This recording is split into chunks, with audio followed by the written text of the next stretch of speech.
Donc là, j'ai décidé de faire des vidéos un peu plus courtes. J'aborderai qu'un sujet à la fois.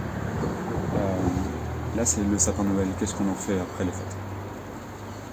Donc il n'y a pas de question stupide, on me l'a déjà posé. Et un sapin qui n'a pas de racine, qui est coupé, n'a aucune chance de reprendre. Il lui faut un système racinaire pour s'alimenter. Ensuite, le choix de la variété. Généralement, un Norman, c'est quand même plus de résistance qu'un épicéa. Et ce sera plus facile de faire repartir un Norman qu'un épicéa, et de le conserver d'année en année. Troisième point, on a aussi l'emplacement dans la maison où il aura fait. Le sapin, c'est une plante d'extérieur, en fait dans la maison il dessèche. Donc plus il est près du chauffage, et plus il va pomper sur l'eau de ses aiguilles pour s'alimenter, plus ça va être compliqué pour lui et plus il va dessécher. Pour savoir si votre sapin vaut la peine d'être sauvé, si ça peut être réussi, c'est le poids. Quand vous allez le soulever, s'il est léger, c'est qu'il s'est dévitalisé, s'il a de l'eau dans les aiguilles et qu'il est lourd, c'est qu'on peut y arriver. Alors moi je l'ai placé en bac ici. L'idéal c'est quand même de le replanter en pleine terre. Vous pouvez le planter complètement et le déplanter l'année suivante. Vous pouvez le planter en pot, un pot un peu plus grand pour pouvoir le sortir. Moi il s'avère que là-bas j'essaie d'avoir un jardin qui est un peu plus comestible à l'arrière et j'ai pas assez de place selon moi pour placer un résineux. J'en ai déjà un grand et je préfère le placer ici sur l'allée gravillonnaire. Donc à partir du moment où je le garde en bac, je décide de le rempoter dans un pot un peu plus grand pour lui donner une nouvelle structure avec du théo, une structure et de l'hydro-rétention un peu plus douce en quelque sorte. Comme c'est un pot en plastique, je lui ai fait un coffrage en bois. C'est esthétique, c'est vrai, mais à la fois ça bloque le contact du vent sur le plastique parce que le plastique n'est pas un super isolant. Donc bac en bois et j'ai complété avec du papier bulle à l'intérieur. Pour l'instant j'ai pas assez de papier bulle, je vais en rajouter et par la suite je vais mettre une couche de paillage histoire de limiter l'évaporation en été et de garder la chaleur aussi en hiver.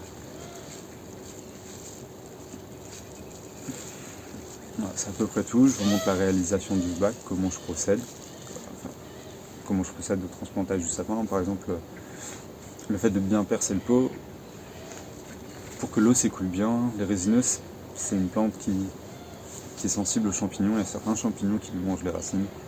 Du coup, je préfère faire en sorte que l'eau s'écoule bien et je perce bien mon pot en plastique.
Donc on touche à la fin de la vidéo sur le sapin de Noël.